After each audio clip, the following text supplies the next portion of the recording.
Addiction is a very interesting subject.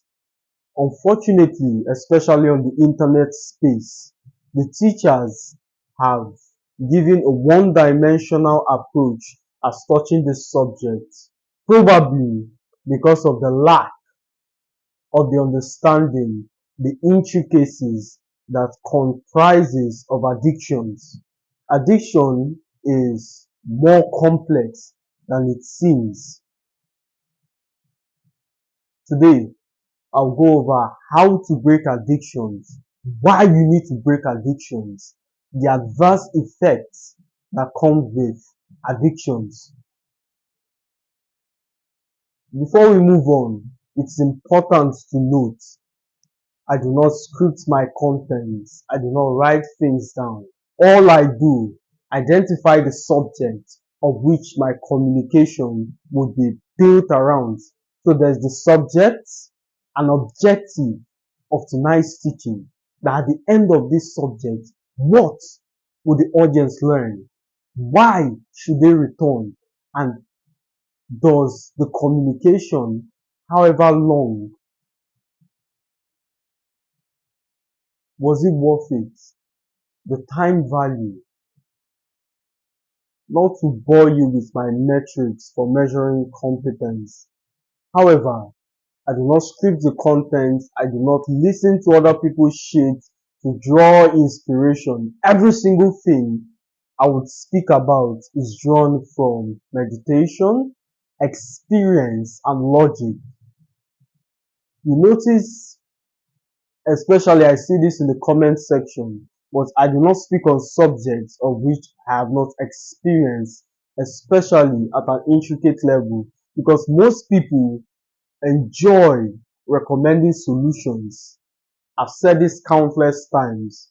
It's one of the reasons I detest these professors who would study on some aristocrats or philosopher, delve into philosophy at a very interesting level, and all you're left with are quotes and what you should do, prescriptions of life.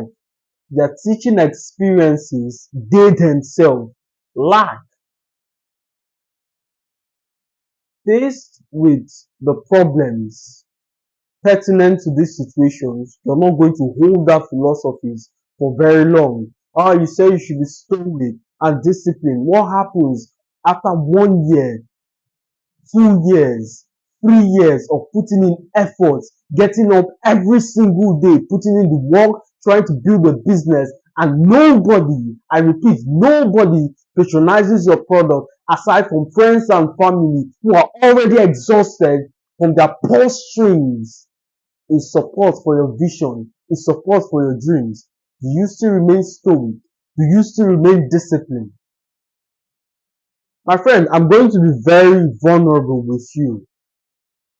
I consider myself to be a very mentally fortitude individual, and it's evident by my elaborate success stories and the various things I've had to overcome on this arduous path of success. To sit and pretend in those situations of difficulties, like when I was about to be thrown out of the house because I had invested all the money from my rent, tuition fees into a failed business which failed the more.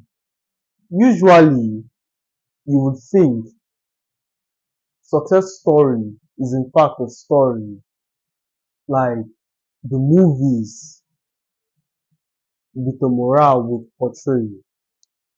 Once you invest your rent and your tuition fee, taking that amount of risk would lead to something beautiful, so they would portray. And now, faced with the reality, about to be thrown out of the house simply because of a few $100. How? Why? In that situation, do you still remain stoic? Yes, ultimately, I overcame.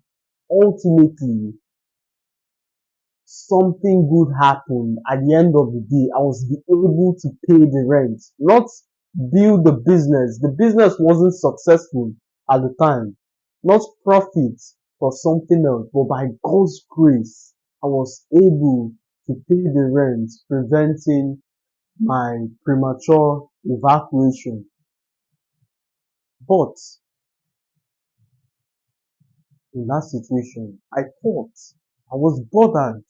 It was very difficult to carry on the day's activities, to sit and pretend as though I thought everything is going to be well. Yes, of course, I had that belief something good will come out of this. I would pay somehow, but to sit and deny the fact it was a thing of concern would be hypocritical. The point I'm trying to highlight is faced with the problems relative to those philosophies, I guarantee you it's not going to be held for very long. Every single thing you heard today is from the bedrock of experience. I do not teach cunningly devised fables distilled from some philosopher somewhere. In addition with personal anecdotes to somehow make it authentic, which is a huge chunk of the content a majority of you consume. You read a book somewhere, you notice 90% of your teacher's content is what someone else said.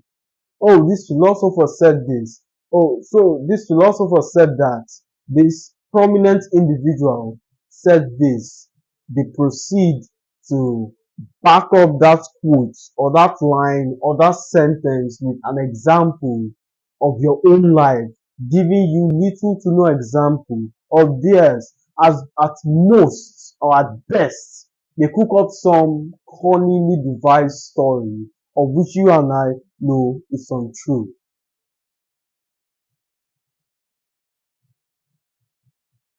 Let's talk about addictions. Addictions.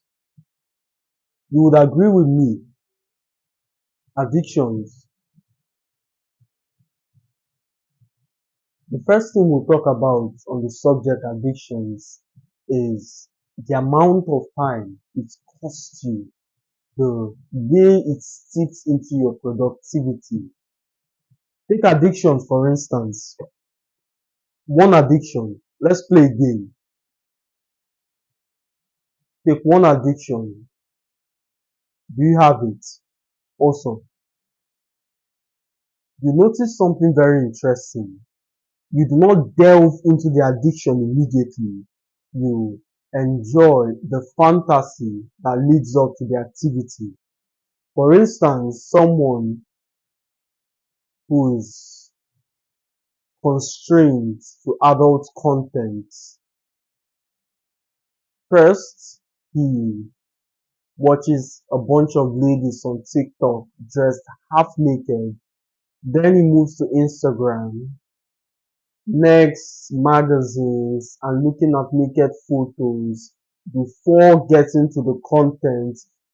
It's even more difficult to decide which of the videos he jumps off to.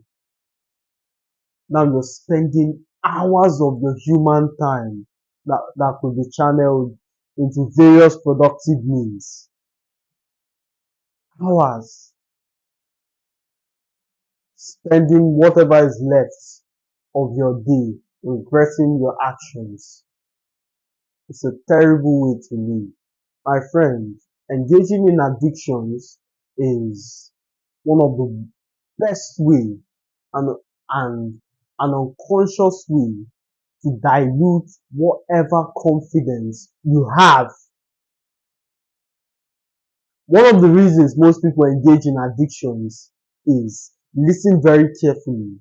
This has never been said in this fashion. You've never heard it this way. Majority proceeds to provide solutions, yet they do not make the teachings or show you why you should apply that solution or why that solution is relevant to your situation. Whether or not it's true, it's a different discourse in and of itself. The point we are trying to ascertain is, why should I listen? Why do I think this works? So the first, people engage in addiction, and I hope you're writing, to cope against stress and anxiety. Believe me, I understand what you're saying now. It's impossible. What do you mean individuals engage in addiction to cope against stress and anxiety?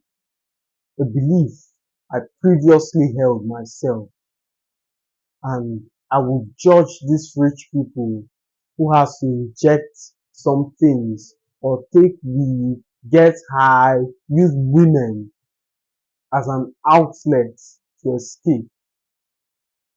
However, getting into the business world myself and experiencing a little bit of stress, even I felt the need, felt the urge to succumb to one of these desires. And my friend, if you've not gotten to this situation where you considered, whether you did it or not is a different discourse in and of itself, where you considered using addictions as an escape route, then you've not experienced success. Just archive this teaching. For you, what you're discussing in this community might sound ridiculous, might sound stupid. You mean you can't sit still and be stoic and disciplined? What the hell are you even talking about? It's easy to talk. Working is different. I would criticize these millionaires and billionaires who have to organize hedonistic events in an attempt to cure stress. In fact, they do not declare the purpose of the event, but with experience and engagement with fellow billionaires and aristocrats and having interacted with a ton of wealthy people, this is the case. This is truth.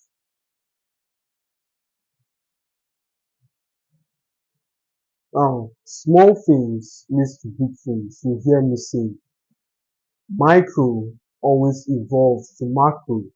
So in your small life, there may be a business you're trying to build, there may be a goal you're trying to achieve, and upon its immaterialization, compelled to take your mind off the situation by smoking weed, engaging in adult content, or trying to text a bunch of women to take your mind off the obvious facts. It happens. So see your life through the lens of this principle and you come to the conclusion this is true.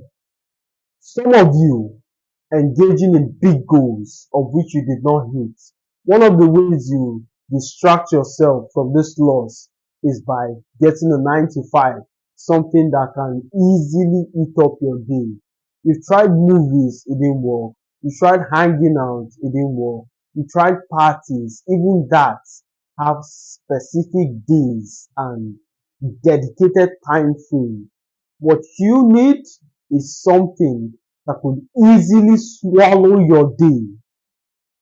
More better option than a 9 to 5. A huge chunk of people work on 9 to 5. Not a huge chunk, but some people work on 9 to 5. They've tried becoming successful to escape the failure and stigma.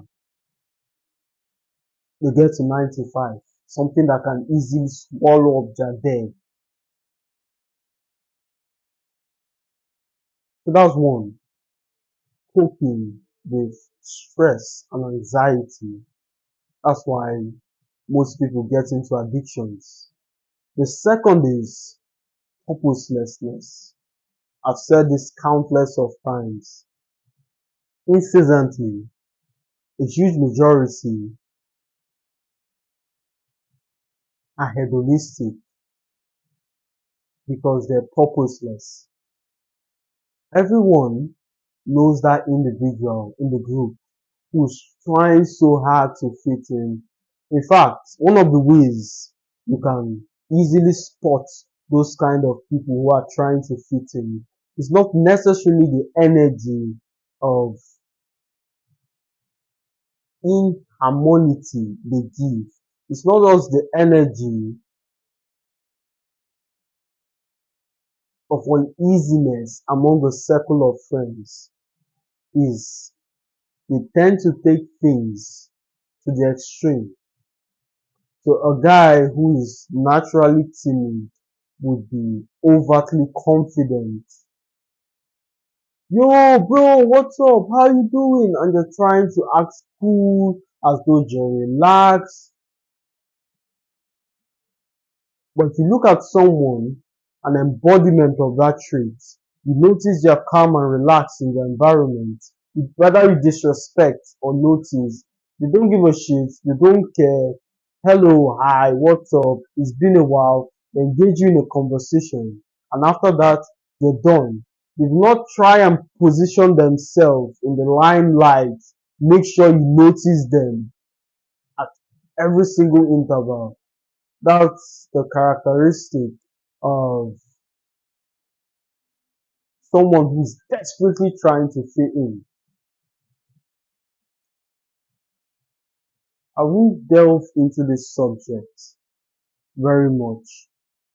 I'm still trying to cure you peasants from the low attention span. Let's move to the solution. Solutions on how to get rid of addiction. One of the easiest solutions you can embody today is, listen very carefully. If you follow this teaching long enough, by now you should understand small things command weighty impact as touching your life and destiny. Small things have a huge effect, a ripple effect if you like, as touching your destiny. The absence of finances alone can cause a holocaust in your life and destiny. Just take away the absence of finance in your life. You can see how your relationship goes to shape, your business, your contacts, your network. Before we move on, I'm not trying to insinuate the crescendo of life is finances, or without finances you're doomed. No, I'm not trying to preach materialism, but a healthy consciousness that finance is very important as touching your life and destiny. So, what next? Solution on how to cure addictions. The first is the inverse of both solutions, or both problems rather. The purposeless man should find purpose. The time spent in hedonism will be converted into the pursuit and achievement of your purpose. You now see it is evident you don't solve problems by solving problems. You solve problems by identifying the cause and providing a solution. You do not solve problems in your life by solving problems. You solve the problem by identifying the cause and providing a solution, of which the problem melts like wax before sun. Life is cause and effect. Provide solution for the cause and the effect magically disappears. Combat with the effect of which you might be successful it would be rigorous, and somehow you might, by some serendipity, stumble upon the solution to the cause. But how many people get there? How many people are persistent enough to approach life in a trial and error form, see failure close ahead, and not give up, and not be sucked into that situation? There are a handful of them. If purpose is something you struggle with, I've done extensive teachings on how to find your purpose. In fact, there is a playlist dedicated to that subject. Do well to check it out and transform your life. The second, which was the first, is, what was the first? Coping. Coping. Instead of coping with this problem, try and identify the cause of this problem. Take actions. All your actions should be centered on solving the problem. That approach enough will be exciting enough for you not to need those externalities, because humans are breeds of progress. Nobody needs what works. And if you get up every single day, knowing every action, every step, everything you're doing aligns to the taking down of this problem that so eats you up, the hope in and of itself is enough to motivate and cross down every single addiction and negativity. My friend, the only reason you get up every single day, day after day, although poor, although miserable, although hateful, although resentful, you hate yourself, you hate your family, you hate your parents, is because of this one factor. And it is this factor that has kept things alive. It is this factor that has turned battles in and of itself. It is this factor that turns small businesses into giant conglomerates. It is this factor that has kept you up until this point. This factor is called hope. Hope. Hope that things will get better. Hope. Ndị be anyị sị na ife digide njọ mmesi ọ dị mma. What this African proverb means: if things get bad for a long time, later they will become better. And the inverse is also applicable. Ife digide njọ mmesi ọ dị mma. That's what you need to say to yourself. This too shall pass. You can't always be suffering. Do not get used to pain. Do not get used to this life of begging and going from one point asking for alms. Everything has an end. To everything under the earth, there is time, and every purpose is season. The time to plant, the time to pluck that which was planted, the time to be born, the time to die, the time to sow, the time to reap, the time to mourn, the time to dance, the time to cry, the time to laugh. Intelligent people, what is the consistent factor in those sentences? Time. Time. There is time for everything. According to the law of time and chance, the Bible says it. The battle is not to the strong, nor the race to the swift, but the law of time and chance happen to them all. What this means is, according to the law of time and chance, one miracle, one lottery win, something would happen that translates you from poverty to riches. Every single person you can trace at a point in your life where something good was happening. Now I'm talking to senior citizens. as a young man, this season will come. And let me make something clear. To the degree you would receive of the abundance of this season is to the degree in which you're prepared. So what are the chances of a bike man or an Uber rider experiencing a lot of time and chance, $1 million, relative to an entrepreneur who has been busting his butt off, transitioning from one business to the other, pivoting in ideas? Exactly. Law of time and chance from a financial standpoint, because that's all it is. Law of time and chance is based on opportunity. For some people, it can come in the form of relationship. For some people, it can come in the form of favor. The real question to ask yourself is, are you prepared?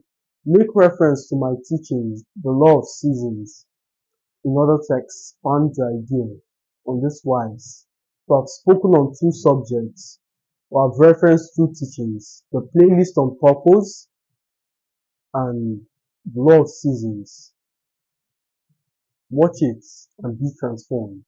As always, my friends, a pleasure speaking to you. See you in the next one.